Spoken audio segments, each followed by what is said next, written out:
জয় হিন্দ। দেখো, আজকের ক্লাসে আমরা রেলের যে 2026 এক্সামটা হবে তার জন্য ম্যাথের প্র্যাকটিস সেট শুরু করব। ঠিক আছে? আজকের ক্লাসে আমরা 2024-এর যে অ্যাসিস্ট্যান্ট লোকো পাইলটের পরীক্ষা হয়েছিল তার 26 তারিখের ফার্স্ট শিফটের সলিউশন করব। ঠিক আছে? 25 তারিখের যে পরীক্ষাটা হয়েছিল তার 3টা শিফটেরই ভিডিও আপলোড অলরেডি আছে। তোমরা যারা যারা ক্লাসটা দেখোনি সেগুলো ক্লাসটা তোমরা দেখে নিও, কেমন? তো চলো শুরু করা যাক। দেখো, আজকের প্রথম প্রশ্ন যেটা আমাদের ছিল, বলছে প্রদত্ত পর্যবেক্ষণ এত এত এত এর গাণিতিক গড় কত, তাই তো? তো গড় বের করার ফর্মুলা আমরা কি জানি?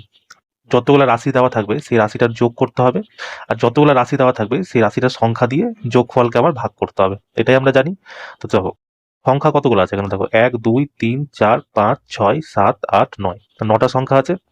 এবার যোগ করতে হবে। দেখো, 90 90 90, 3 90 270, 270 আর 30-এ 300, 300 আর হচ্ছে 300 আর 60, 360 আর 40 400, 400 400 আর 50 450, 450 আর 70 520, 520 আর 90 হয়ে গেল 600, 600 চলে এলো।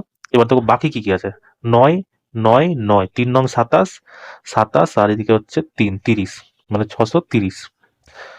630-কে যদি আমি 9 দিয়ে ভাগ করি, 7 নং 63, মানে 70 আমার সঠিক অ্যান্সার হয়ে যাবে, তাই না? অপশন নাম্বার ডি হচ্ছে তোমার কারেক্ট অ্যান্সার। ঠিক আছে?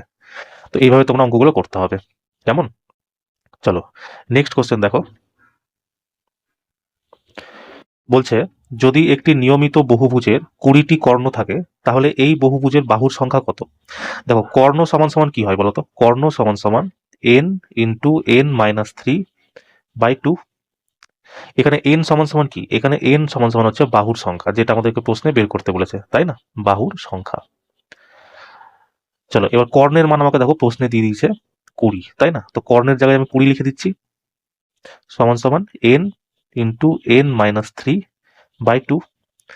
দুইটা এইদিকে নিচে আছে, মানে ডিভাইড আছে, তো এই দুইটাকে যদি আমি এইদিকে নিয়ে চলে আসি এইভাবে, তাহলে এটা কি 20-র সাথে গুণ হয়ে যাবে। 20-র সাথে যদি গুণ হয়ে গেল তাহলে এটা কত আসবে? দেখো, এটা চলে আসবে তোমার 40।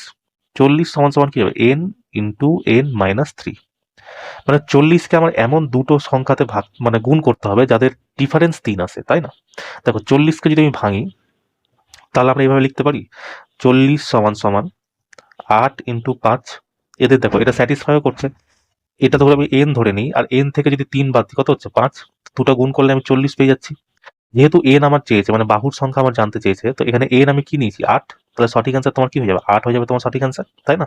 তো এইভাবে তোমাদেরকে অঙ্কগুলো করতে হবে। ফর্মুলা বেসড অঙ্ক আছে, কোনো ব্যাপার না, ফর্মুলা রাখবা, পুট করবা, তোমার অ্যান্সার বেরিয়ে যাবে, তাই না? চলো নেক্সট কোশ্চেন দেখো। বলছে একটি 2 অঙ্কের সংখ্যা এবং অঙ্কগুলি উল্টে দিলে প্রাপ্ত সংখ্যার যোগফল 99 হয়। যদি সংখ্যাটির অঙ্কগুলির মধ্যে 5-এর পার্থক্য থাকে তাহলে এটি কোন 2 অঙ্কের সংখ্যা? তো এই অঙ্কগুলো না তুমি একদম থেকে করে অপশন থেকে করে নেবা। দেখো কি বলেছে, দুটো অঙ্কের সংখ্যা আছে তাদের মধ্যে 5-এর অন্তর আছে। তো 27-এরও 5, 83 যদি দুটো সংখ্যার গ্যাপ কত? 5, 8-এরও 7, মানে এটা তো হবেই না। 6 থেকে 1 গেল 4, এটাও হবে না, মানে এই দুটো তোমার অ্যান্সার হবে। তো বলেছে কি দুটো সংখ্যা আছে যদি উল্টে দেওয়া হয় তাহলে সেটার যোগ 99 হবে। যদি আমি 83-কে উল্টাই, 83 আছে, এবার সেটাকে উল্টে লিখলাম, তো এটা কি হবে? বেশি হয়ে যাচ্ছে, তার মানে কি এটাও হবে না।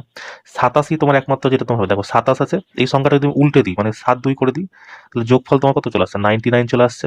তো এটাই তোমার সঠিক অ্যান্সার হয়ে যাবে। ঠিক আছে? তো এক্সামে না তোমরা এইভাবেই করবে, বেসিক করতে যাবে না। বেসিক করলে অনেক ঝামেলা আছে। দেখো আমি তোমাকে বেসিকটা একটু মানে উপর উপর বলে দিচ্ছি, পুরোটা সলভ করবো না কিন্তু, ঠিক আছে? দেখো কি বলেছে, দুটো অঙ্কের সংখ্যা আছে। সংখ্যা কি হয়? একক আর দশক। যদি প্রথম সংখ্যাকে আমরা ওয়াই ধরি একককে, তাহলে দশককে আমি ধরলাম 10x, কারণ এটা কি হয় 10-এর ইসেই হয়। তো এবার যদি নতুন, এটা হলো প্রথম সংখ্যাটা। এবার বলেছে কি যদি সংখ্যাটাকে উল্টে দেওয়া হয় তাহলে উল্টে দিলে কি হবে? 10y আর x হয়ে যাবে। এবার কি বলেছে, এই দুটো সংখ্যার যে যোগ আছে, মানে এটার যোগফল, দুটোর যোগফল তোমার 99 আছে। এবার তোমাকে x এর মান বার করতে হবে, তারপর y এর মান বার করতে হবে, তারপর তোমাকে রেখে রেখে পুট করতে হবে। কোনো দরকার আছে কি বলো? সোজা অপশন থেকে করে নেবা, কেমন? চলো নেক্সট কোশ্চেন দেখো, যেটা তোমাদের পরীক্ষাতে এসেছিল। বলছে যজ্ঞ 3 দিনে একটি কাঠের চেয়ার তৈরি করতে পারে, ঠিক আছে? আর রাব্বু 4 দিনে একই চেয়ার তৈরি করতে পারে। তারা যদি একসাথে কাজ করে তাহলে 14 দিনে, মানে 14টা একই রকম চেয়ার তৈরি করতে কতদিন সময় লাগবে? দেখো কি বলছে, জাগ্গু যে আছে সে 3 দিনে একটা চেয়ার তৈরি করছে, আর রাব্বু যে আছে সে 4 দিনে একটা চেয়ার তৈরি করছে। তো এদের টোটাল ওয়ার্ক কত হয়ে যাবে? দুটোর এলসিএম 4 3 12। তাহলে জাগ্গু যে 3 দিনে কাঠের চেয়ার তৈরি করছে 12টা, তাই না? তাহলে ওর কত এফিসিয়েন্সিতে কাজ করছে? 3 4 12, 4 এফিসিয়েন্সিতে। রাব্বু 4 দিনে 12টা কাঠের চেয়ার তৈরি করছে, তাহলে একদিনে কটা তৈরি করছে? 3টা। টোটাল কাঠের চেয়ার তৈরি করছে এরা 12টা। এবার তারা দুজন মিলে যদি একসাথে কাজ করে, তাহলে চাগ্গুর 4 আর রাব্বুর 3, মানে 7 এফিসিয়েন্সিতে ওরা একদিনে 12/7 ভাগ চেয়ার তৈরি করতে পারবে। প্রশ্নে বলেছে যে এরকম তাহলে 14টা চেয়ার তৈরি করতে কতদিন সময় লাগবে? একদিনে যদি এরা দুজন এই মানে চেয়ার তৈরি করতে পারে, তাহলে 14টা চেয়ার তৈরি করতে কতদিন সময় লাগবে? গুণ করে দিতে হবে। 7 বারে কেটে গেল 2 বার, 12 দুগুণি 24 দিন। ঠিক আছে, অপশন নাম্বার সি তোমার কারেক্ট অ্যান্সার হবে। কেমন? চলো নেক্সট কোশ্চেন দেখো, যেটা তোমাদের পরীক্ষাতে এসেছিল। বলছে সরল করো। দেখো 13 আছে, 12/4 কত হলো? 3 ইন্টু 2। তো 13 থেকে 3 দুগুণি 6 বাদ দিলে কত আসবে? 7 আমার সঠিক অ্যান্সার হবে, তাই না? তো এটা একদম সহজ অঙ্ক ছিল। চলো নেক্সট অঙ্ক দেখো। বলছে নিচের কোন বিকল্পটি দুটি ধারাবাহিকভাবে ছাড়কে প্রতিনিধিত্ব করে যা 84% একল ছাড়ের সমান? মানে দেখো আমাদের ধারাবাহিক ছাড় কি হয়? A plus B minus A into B by 100। এটা হচ্ছে ছাড়ের ফর্মুলা। এবার দেখো কোনটাতে 84% আসছে? যদি 10 আর 90কে তোমার যোগ করতে হবে, কত হবে? 100 মাইনাস 9 10 90, নিচে 100 আছে, মানে 0.9 তোমাকে বিয়োগ করতে হবে। 84% আসছে? আসছে না। 40 আর 60 কত হবে? 100। 100 থেকে যদি আমি 4 6 24 বাদ দিই, তাহলে কত আসবে আমার? 100 থেকে 24 বদলে 84 আসছে না। 30 আর 70 কত হবে? 100। 100 থেকে আমাকে 3 7 21 আমাকে ধরে নাও বাদ দিতে হবে। যদি 21 বাদ দিই, তাহলে কি আমার 184 আসছে? আসছে না। দেখো 80 আর 20-তে 100। 100 থেকে যদি 8 দুগুণি 16 বাদ দিই, তাহলে আমার 84% চলে আসছে। 84% চলে আসছে, তাই না? তাহলে এটা কি তোমার সঠিক অ্যান্সার হয়ে যাবে। ঠিক আছে, এইভাবে তোমাকে অপশন চেক চেক করে করতে হবে। এবার তোমার যদি কপাল ভালো থাকে, তুমি প্রথমেই ডি অপশন যদি করে নাও, তাহলে তোমার একবারে হয়ে যাবে। যারা উপর থেকে আসবে তাদের একটু সময় লাগবে, আর এইভাবে করলে তো কোনো সময় লাগবে না, তাই না? চলো নেক্সট কোশ্চেন দেখো। বলছে কত সময়ের মধ্যে 10% বার্ষিক সরল সুদে একটি অর্থ দ্বিগুণ হয়ে যাবে? দ্বিগুণ হয়ে যাওয়ার অর্থ মানে জানো? দেখো কি হয়, ধরো তোমার কাছে 10 টাকা আছে, এর মধ্যে দ্বিগুণ হয়ে যাবে, তার মানে কত? 20 টাকা হয়ে যাবে। তো দেখো তোমার বাড়ছে কত? যদি 20 থেকে 10 বাদ দিই, মানে 10 বাড়ছে। তোমার কাছে যে অ্যামাউন্টটা ছিল, যেটা তোমার কাছে যেটাই অ্যামাউন্ট ছিল, 10 টাকা ছিল, সেটা তোমার কাছে কি 100% অ্যামাউন্ট ছিল, তাই না? এবার তোমার যখন ডবল হলো, তোমার কি 10 টাকায় বৃদ্ধি হলো, তো 10 টাকা তোমার কি হচ্ছে? সেই 100%ই তোমার তার মানে বৃদ্ধি হচ্ছে, তাই না? ছিল 100%, তা 100% যখন বৃদ্ধি হলো, তখন তোমার ডবল হচ্ছে, দ্বিগুণ হচ্ছে, তাই না? এবার দেখো সাধারণ সুদে কি হয়, সরল সুদে যেটা তোমার মানে সুদটা আছে সেটা প্রত্যেক বছর সমান থাকে। বলছে কত সময়ের মধ্যে 10% বার্ষিক সরল সুদে একটি অর্থ দ্বিগুণ হয়ে যাবে? আমার কত করতে হবে? 100% করতে হবে। মানে কি 1 বছরে সেটা কত হচ্ছে, মানে রেট কত? 10%। এটাকে যদি আমাকে 100% করতে হয়, কত? 10 দিয়ে গুণ করতে হবে। যদি এটাকে আমরা 10 দিয়ে গুণ করি, তাহলে এটাকেও 10 দিয়ে গুণ করবো। তা টোটালটাকে যদি আমি 10 দিয়ে গুণ করি, তাহলে কত? 10 বছরে আমার 100% টাকা হয়ে যাচ্ছে। সঠিক আনসার কি হয়ে যাবে? 10 বছর হয়ে যাবে। ঠিক আছে, তোমরা এই এটা হচ্ছে তো ট্রিক, ধরো এটা তুমি ফাট করে নিবা। এবার ধরো তোমাকে এটাকে একটু জানতে যদি চাও কিভাবে এলো, দেখো একটা সূত্র আছে। ঠিক আছে, সূত্রটা হচ্ছে RT/100 সমান সমান N-1। ঠিক আছে, এটা হচ্ছে তোমার বের করার সূত্র। কি হয় দেখো, আর আমাকে দিয়ে দিচ্ছে 10%। ঠিক আছে, টি আমাকে বার করতে হবে। নিচে দেখো দ্বিগুণ মানে 100 আছে, দ্বিগুণ মানে কি এন আমাকে দিয়ে দিচ্ছে দ্বিগুণ, মানে 2 মাইনাস 1। তো 2 থেকে 1 বাদলে কত? একই হয়। এই 10 দিয়ে এটা 10 কেটে গেল। তো টি এই 10টা কি এদিকে গিয়ে গুণ হয়ে যাবে। 2 থেকে 1 গেলে 1 আর 10, তো টি সমান সমান কত হলো? 10 বছরই আসবে, তাই না? এইভাবেও তুমি করতে পারো, ওইভাবেও তুমি করতে পারো, যেভাবে তোমার সুবিধা হয়, তাই না? চলো নেক্সট কোশ্চেন দেখো, যেটা তোমাদের পরীক্ষাতে এসেছিল। বলছে 8 24 42 56 এর লসাগু নির্ণয় করো। লসাগু যেরকম তোমরা 8 24 42 দিয়ে করে নাও। দেখো যদি আমি 8 এর করি, 8 এর করলে আমি করতে পারি 2 এর কিউব, এটা আমরা 8 এর করতে পারি। দেখো 24 এর যদি আমরা করি, 24 কি হয়? 3 8 24, মানে 2 এর কিউব 8 ইন্টু 3 করতে পারি। তারপর দেখো 42 কি আছে? 42 কিভাবে হবে? 42 আমি ধরি 2 ইন্টু 3 6, 6 7 42, এভাবে লিখতে পারি। 56কে আমরা কিভাবে লিখবো? 7 8 56, মানে 2 এর কিউব ইন্টু 7। ঠিক আছে, এবার তোমাকে লসাগুতে কি করতে হয়? যেটা ম্যাক্সিমাম রিপিট হয়েছে সেটাকেও নিতে হয়, প্লাস যেটা মিনিমাম রিপিট হয়েছে সেটাকেও তোমার নিতে হয়, তাই না? তো দেখো ম্যাক্সিমাম রিপিট কি? 2 এর কিউব 2 এর কিউব 2 এর কিউব, মানে 2 এর কিউব তোমার রিপিট হয়েছে। 2 এর কিউব ইন্টু, তারপর দেখো 3 কমন আছে, তো 3 নিয়ে নাও। তারপর দেখো 7 কমন আছে, তো 7ও নিয়ে নাও। যা আছে তোমাকে সব নিয়ে নিতে হবে। তো 2 এর কিউব, তা দেখো 3 7 21, 21 ইন্টু 2 এর কিউব 8, 168। ঠিক আছে, অপশন নাম্বার ডি হচ্ছে তোমার কারেক্ট অ্যান্সার। ঠিক আছে, না হলে তোমরা যেভাবে করো না 8 24 এইভাবে, সেইভাবেও করতে পারো, যেভাবে তোমরা মন চাই করে নিও। ঠিক আছে, চলো নেক্সট কোশ্চেন দেখো, যেটা তোমাদের পরীক্ষাতে এসেছিল। বলছে সঞ্জয় তার মোট আয়ের 20% বাড়ি ভাড়ায় এবং বাকি 70% পারিবারিক খরচে ব্যয় করে। যদি তিনি 1800 টাকা সঞ্চয় করে তাহলে তার মোট আয় কত হবে? দেখো, আয় সমান সমান আমি কি বলেছিলাম? খরচ প্লাস সঞ্চয়, খরচ প্লাস সঞ্চয়, তাই না? মানে তুমি যদি 10 টাকা যদি আয় করো, সেখান থেকে যদি 8 টাকা খরচ করে দাও, তাহলে তোমাদের থাকছে কত? এই দুটোকে বিয়োগ করতে হবে, সেটা সঞ্চয় চলে আসছে। এবার দেখো, প্রশ্নে বলছে যে মোট আয়ের 20% সে খরচ করে দিচ্ছে। আমি জানি না যে তার মোট আয় কত। আমি তার মোট আয় ধরে নিলাম এক্স টাকা, ঠিক আছে? এই এক্স টাকার মধ্যে যদি সে 20% খরচ করে দেয়, তাহলে সঞ্চয় কত করছে? 80% সঞ্চয় করছে। তার মানে এখন সঞ্জয়ের কাছে এই টাকাটা পড়ে আছে, ঠিক আছে? যত টাকা ছিল তার 20% খরচ করে দেওয়ার পর বাকি টাকাটা পড়ে আছে। বলছে বাকি 70% পারিবারিক খরচে খরচ করছে। মানে এই যে এই টাকাটা আছে, এর 70% যদি মানে ফ্যামিলির পিছনে খরচা করে, তাহলে নিজের জন্য বাঁচাচ্ছে কত? 30% বাঁচাচ্ছে। তার মানে কি সঞ্জয়ের কাছে এখন এই টাকাটা বেঁচে আছে। এবার এই টাকাটারই মান আমাকে প্রশ্নে দিয়ে দিয়েছে 1800 টাকা। 1800 টাকা যখন বেঁচে আছে, তো ব্যাস, এবারে তুমি সলভ করে নাও। এই শূন্য কেটে গেল, এই দুটো শূন্য দিয়ে। দেখো, 3 বার এটা কেটে গেল 6 বার, ঠিক আছে? 4 বারে কাটলো 2, 4 বারে কাটলো 25, 2 বারে এটা কেটে গেল 3 বার।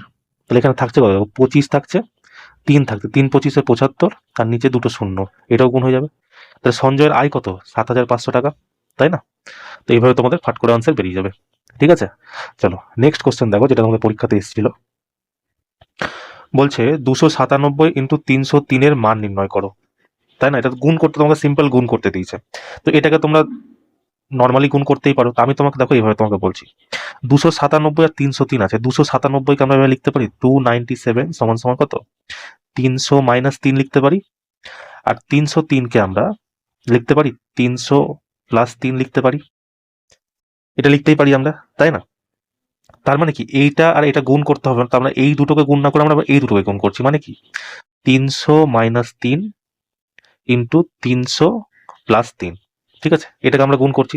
এবার দেখো, এটা যদি আমরা এ ধরে নিই, 300কে যদি আমরা এ ধরে নিই আর এটাকে যদি আমি বি ধরি, তাহলে এটা কি আসছে? এ minus B A plus B. A minus B A plus B car formula হয় তোমরাই বলো? এ স্কোয়ার মাইনাস বি স্কোয়ার। মানে আমরা লিখতে পারি এ স্কোয়ার মাইনাস বি স্কোয়ার সমান সমান কি হয়? A plus B R A minus B, তাই তো? এ প্লাস বি 300 প্লাস 3, এ মাইনাস বি 300 মাইনাস 3। তো এর স্কোয়ার 300 স্কোয়ার যদি করি, 3 এর স্কোয়ার কত? 9। আর দুটো শূন্য আছে, স্কোয়ার থাকলে কত হয়? 4টা শূন্য হয়ে যায়। আর মাইনাস বি স্কোয়ার কত ধরছি? 3, 3 এর স্কোয়ার কত হয়? 9। তো মানে 90,000 থেকে যদি তুমি বাদ দাও, 10 থেকে 9 গেল 1, ঠিক আছে? এখানে 1 চলে আসবে, এটা হয়ে যাবে 9, এখানে 1 চলে আসবে 9 9 9 8, 8 9 9 9 1 দেখো কোথায় আছে? 8 9 9 9 1 এখানে আছে, ঠিক আছে? তো সঠিক আনসার তোমরা এইভাবে করো, না হলে তো তুমি এটা 3 7 21, 3 9 27 এভাবে তো গুণ করতেই পারো, তাই না? চলো নেক্সট কোশ্চেন দেখো, যেটা তোমাদের পরীক্ষাতে এসেছিল। বলছে 1 থেকে 70 পর্যন্ত সংখ্যার কত শতাংশের একক অঙ্ক 1 অথবা 7? উভয় সংখ্যা সমান, 1 কেও নিতে বলছে, 70 কেও নিতে বলছে, ঠিক আছে? তো কি হয় দেখো, একক আর দশক। কিন্তু আমাকে চেয়েছে কি এককের অঙ্কে আমার 1 থাকতে হবে।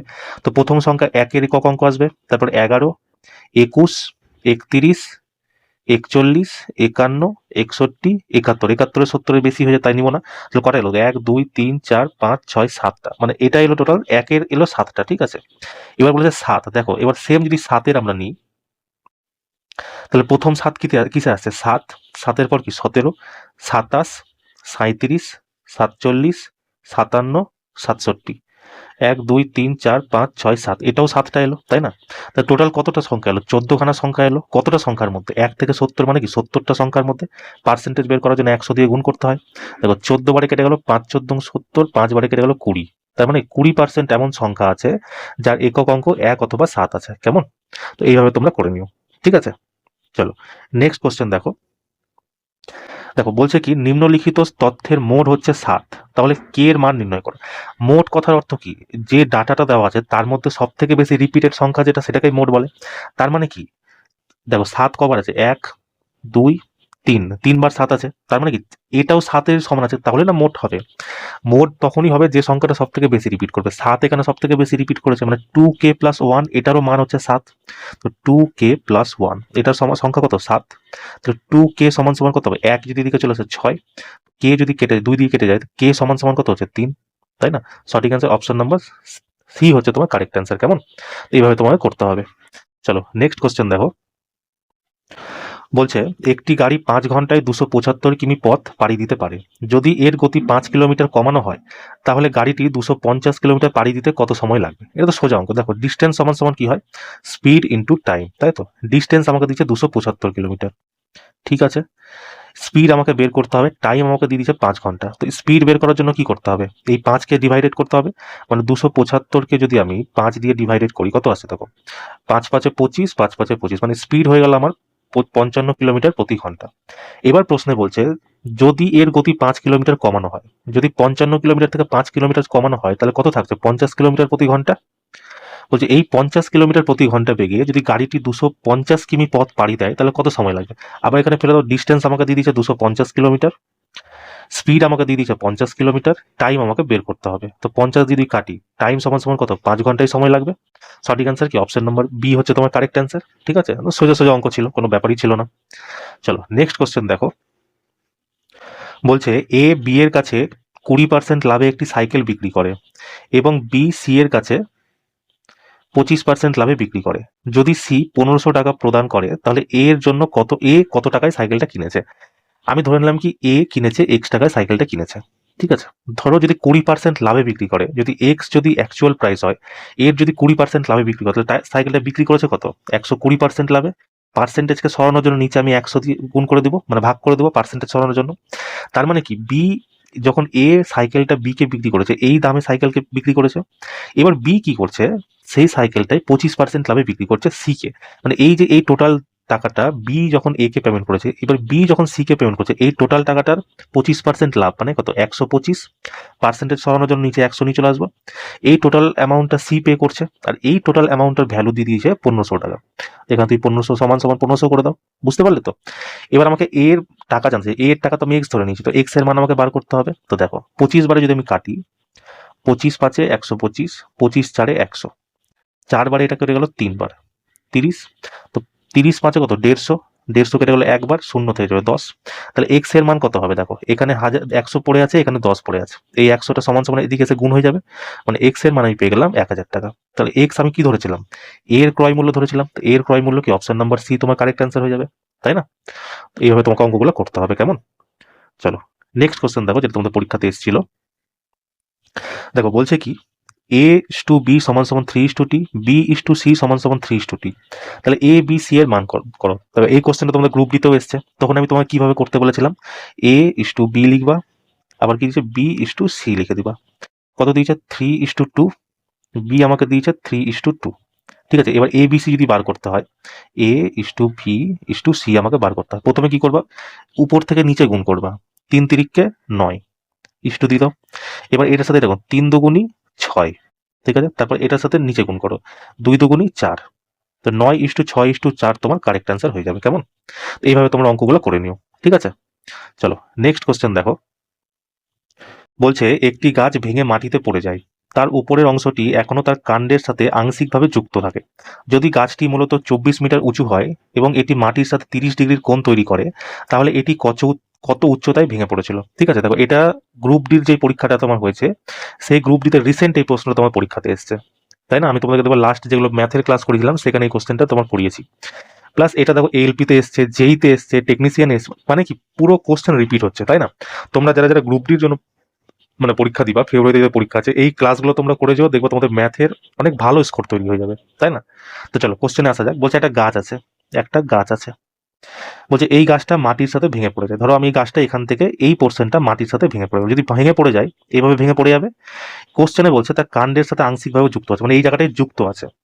যদি গাছটি মূলত 24 মিটার উঁচু হয়, মানে এইখানকার এই টোটাল ডিস্টেন্স আমাকে দিয়ে দিয়েছে 24 মিটার, ঠিক আছে, এই পুরো গাছটার। এবং এটি মাটির সাথে 30 ডিগ্রি কোণ তৈরি করছে, মানে এই যে এখানে কোণটা তৈরি করছে এটা হচ্ছে 30 ডিগ্রি। এটা যদি 30 ডিগ্রি হয় তাহলে এটা কত হবে? 90 ডিগ্রি, তো এটা অলওয়েজ থাকে। তিনটা কোণের যোগ কি হয়? ত্রিভুজের 180 ডিগ্রি। তো এটা 30 ডিগ্রি হলে এটা কত হবে আমার? 60 ডিগ্রি, তাই তো? এবার তোমরা মনে করো আমি বলেছিলাম 30 ডিগ্রির সামনের বাহু কি হয়? এ হয়। 60 ডিগ্রির সামনের বাহু কি হয়? a√3 হয়। আর 90 ডিগ্রির সামনের বাহু কি হয়? 2a হয়। এটা আমি বলেছিলাম। আর এখানে এ কাকে রিপ্রেজেন্ট করে? এ হচ্ছে তোমার বাহুর দৈর্ঘ্য, বাহুর দৈর্ঘ্য, ঠিক আছে। এবার দেখো বলেছে কি আমাকে গাছের যে অংশটা ভেঙে পড়ে গেছিল সেটার আমাকে উচ্চতা বার করতে বলেছে। দেখো গাছের এই পোর্শনটা ভেঙে পড়ে গেছিল, ঠিক আছে, এই পোর্শনটাই যখন ভেঙে পড়ে গেছে এখানে এইভাবে আংশিকভাবে যুক্ত আছে, তো এটার আমাকে মান কত দিয়েছে, ভেঙে পড়া অংশটা 2 এর মান দিয়েছে। মানে এই পোর্শনটা এখান থেকে এই যে এই পোর্শনটা ছিল এই পোর্শনটার মান কত 2a, আর এইখান থেকে যে এই পোর্শনটা আছে এটার মান কত a, এই 2a প্লাস a এটার মান আমাকে দিয়ে দিয়ে যাবো প্রশ্নে 24 মিটার টোটাল গাছটা। তাহলে 3a, 3 এর মান কত হয়েছে আমার এখানে হচ্ছে 24, তাহলে a কত হবে, a সমান সমান হয়ে যাবে আমার 18 মিটার, সরি 3 8 24 8 মিটার, তাই না? এবার আমাকে জিজ্ঞেস করছে তাহলে গাছটি কত উচ্চতায় ভেঙে পড়েছিল, ঠিক আছে। তার মানে কি এই যে এই পোর্শনটা তো ভেঙে পড়েছিল, এখান থেকে আমার মান জানতে চেয়েছে যে এখান যে ভেঙে যাওয়া মানে এই যে এই অংশটা আছে এই অংশটার মান কত, তাই না? তো এই অংশটার মান আমি কত পেলাম, 8 মিটার পেয়ে গেলাম, তাই না? এর মানই আমাকে জানতে চেয়েছে, এর মান কি 8 মিটার, ঠিক আছে। এইভাবে তোমরা করে নিও অংশটা। চলো নেক্সট কোশ্চেন দেখো, যেটা তোমাদের পরীক্ষাতে এসেছিল। বলছে 12 সেমি ব্যাসার্ধ বিশিষ্ট একটি কঠিন ধাতব গোলককে গলিয়ে 2 সেমি ব্যাসার্ধ বিশিষ্ট ছোট ছোট গোলকগুলিকে ঢালাই করা হয়, এরকম কতগুলি ছোট গোলক তৈরি হবে? 12টা থেকে 2 সেমি তৈরি করতে হবে, ভাগ দিলেই পেয়ে যাবো। দেখো প্রথমে আমরা বড় গোলক যেটা আছে, বড় গোলকের আয়তন কি হবে 4/3 পাই, বড় গোলক নিচ্ছে তো এটাকে আমরা আর কিউব নিয়ে নিচ্ছি, ঠিক আছে। এবার বলছে এটাকে ছোট 2 সেমি ব্যাসার্ধে করতে হচ্ছে, এখান থেকে কত তৈরি হবে, তো যেটা ছোটটা তৈরি হবে সেটারও কত হবে আয়তন 4/3 পাই, যেহেতু এটা ছোট আছে তাই আমি ছোট আর এর কিউব নিয়ে নিলাম, ঠিক আছে। এবার দেখো আমরা হচ্ছে এই 4/3 দিয়ে 4/3 কেটে যাবে, এই পাই দিয়ে এই পাই কেটে যাবে, থাকলো কি উপরে আর কিউব নিচে আর কিউব থাকলো। দেখো বড় আর এর মান আমাকে দিয়ে দিচ্ছে 12, তার মানে উপরে কত হবে 12 ইন্টু 12 ইন্টু 12, আর নিচে কত হবে 2 সেমি ব্যাসার্ধ মানে 2 ইন্টু 2 ইন্টু 2। এবার কাটো, 2 দিয়ে কাটি, 2 বার এটা কেটে গেল 6 বার, 2 বার এটা কেটে গেল 6 বার, 2 বার এটা কেটে গেল 6 বার, 6 6 36, 36 6 216 তোমার অ্যান্সার হয়ে যাবে। তো কটা গোলক তৈরি করা যাবে, 216টা তোমার গোলক তৈরি করা যাবে, কেমন? তো এটা বেশ ফর্মুলা বেসড ছিল, কোনো ব্যাপার না, যেহেতু গোলক চেয়েছে গোলকের আয়তনকে মানে বড় গোলকের আয়তন যেটা আছে সেটাকে ছোট গোলকের আয়তন দিয়ে ভাগ করে দিলে আমি টোটাল অ্যামাউন্ট পেয়ে যাবো যে কতগুলো তৈরি করা যেতে পারে, তাই না? চলো নেক্সট কোশ্চেন দেখো। তো এটা একটা গ্রাফের প্রশ্ন আছে, বলছে প্রদত্ত গ্রাফটি অধ্যয়ন করো এবং নিম্নলিখিত প্রশ্নের উত্তর দাও। বলছে নিচের গ্রাফটি একটি কারখানায় সপ্তাহের 6 দিন টিভি সেটের দৈনিক উৎপাদন দেখায়, মানে এগুলো হচ্ছে দৈনিক উৎপাদন। বলছে সোমবার এবং মঙ্গলবার একসাথে কতটি টিভি সেট তৈরি করা হয়েছিল? দেখো সোমবারের কত আছে 200, মঙ্গলবারের কত আছে 300, তো কত তৈরি করা হয়েছিল টোটাল 500 তৈরি করা হয়েছিল, 200 আর 300। অপশন নম্বর ডি তোমার কারেক্ট অ্যান্সার হয়ে যাবে, তাই না? তো এরকম গ্রাফ, এত সোজা সোজা গ্রাফ তোমাদের পরীক্ষাতে আসে, ঠিক আছে। চলো নেক্সট কোশ্চেন দেখো। বলছে দেখো একটি সিলিন্ডারের মোট পৃষ্ঠতলের ক্ষেত্রফল নির্ণয় করো যার ভিত্তির ব্যাস 7 সেমি এবং উচ্চতা 12 সেমি। আমাকে দেখো সিলিন্ডারের মোট পৃষ্ঠতলের ক্ষেত্রফল বের করতে বলেছে। তো মোট পৃষ্ঠতলের ক্ষেত্রফল কি হয় 2 পাই আর ইন্টু আর প্লাস এইচ, তাই না? এবার দেখো পায়ের মান আমি কত জানি, পাই এখানে আছে তার মানে পাই আমাকে ভাঙতে হবে না, 2 ইন্টু পাই, আর দেখো কত দিয়েছে আমাকে 7 সেমি, তো 7 করে দাও, ইন্টু আর কত দিয়েছে 7, উচ্চতা দিয়েছে 12, 7 আর 12তে কত হয় 19, সেটাকে আবার গুণ করো, 7 দুগুণি 14, 14 পাই ইন্টু হচ্ছে 19। দেখো এবার 14কে যদি আমি 9 দিয়ে গুণ করি 4 নং 36, মানে আমার ইউনিট ডিজিট 6 আসবে, তবে ইউনিট ডিজিট একটাতেই 6 আছে, তাই না? তো সঠিক অ্যান্সার কি হবে 266 পাই তোমার সঠিক অ্যান্সার হয়ে যাবে, তাই না? তাহলে সিলিন্ডারের মোট পৃষ্ঠের ক্ষেত্রফল কি হয় 2 পাই আর ইন্টু আর প্লাস এইচ, কেমন? চলো লাস্ট কোশ্চেন দেখো আজকে আমাদের মানে যেটা এসেছিল।